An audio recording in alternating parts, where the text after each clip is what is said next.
The sequel to Ridley Scott's acclaimed epic Gladiator was met with great anticipation by absolutely no one, as the original film had already established itself as a modern classic.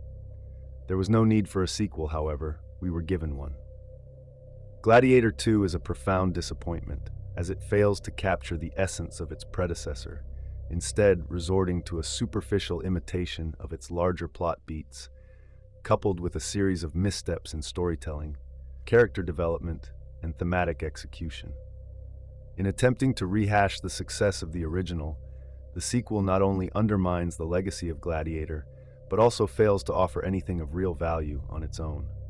This video will explore how Gladiator 2 is a poor copycat of the original film, analyzing its failure to replicate the emotional weight, character motivations, and thematic depth that made Gladiator a classic. At its core, Gladiator 2 follows the same general structure as its predecessor, almost to a fault. The first film opens with a grand battle scene that establishes the protagonist Maximus as a seasoned warrior. His subsequent capture, the murder of his family, and his transformation into a gladiator all serve as the basis for his quest for revenge. In parallel, a political subplot involving the corrupt emperor and his imperial aspirations unfolds, with Maximus becoming an instrument in the political rebellion against Rome's tyranny.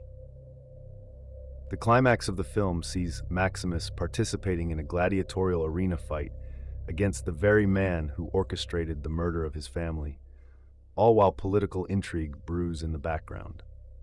Gladiator 2 mimics this formula closely, but in a soulless and formulaic manner. The plot points feel recycled, and the film relies too heavily on the established beats of its predecessor without bringing anything fresh or meaningful to the table.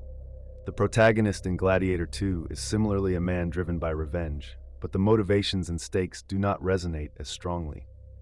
Unlike Maximus, who is a man torn between his duty to his country and his devotion to his family, the protagonist in the sequel lacks a clear emotional anchor. His quest feels like an obligatory imitation rather than an organic story of personal loss and redemption. One of the most significant shortcomings of Gladiator 2 lies in its protagonist's motivations and the way the film handles his emotional journey. In the original film, Maximus's loss of his family is the key to understanding his grief and desire for vengeance. The audience is drawn into Maximus's pain as he battles not only to avenge the murder of his wife and child, but also to reconcile with his failure to protect them. The deep emotional weight of his loss is palpable throughout the film, creating a powerful connection between the character and the audience. This sense of loss drives Maximus's actions, and his ultimate quest for revenge feels earned. In contrast, Gladiator 2 presents a protagonist whose motivations are both shallow and contrived. The protagonist's wife is killed in a siege, but the emotional impact of her death is severely diminished due to the way the film handles the situation. Rather than establishing a deep connection between the protagonist and his wife, the film takes an approach of portraying her as a woman who takes up arms to fight in the battle. While this may be an attempt to subvert traditional gender roles, it undermines the emotional impact of her death. She dies in a battle as a warrior rather than an innocent woman who is killed by an invading army.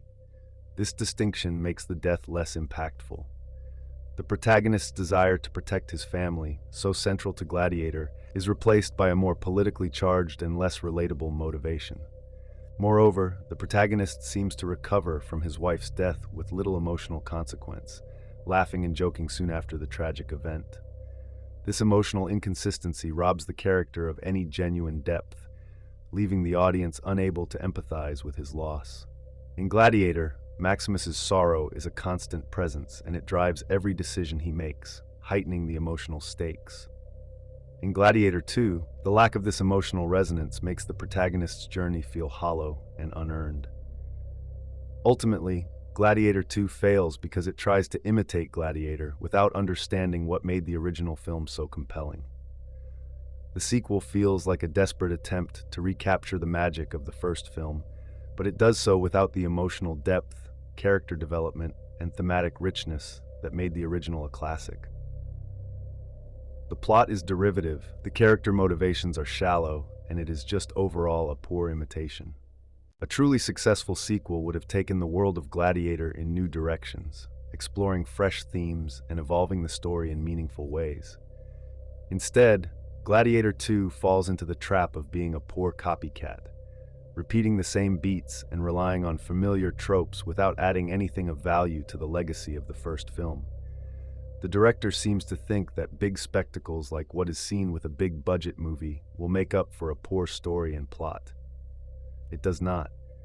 This movie truly suffers from being a sequel to an already established classic rather than being given a chance to be its own movie. While Gladiator was a triumph of storytelling and emotional resonance, Gladiator 2 is a hollow imitation that fails to live up to its predecessor's greatness.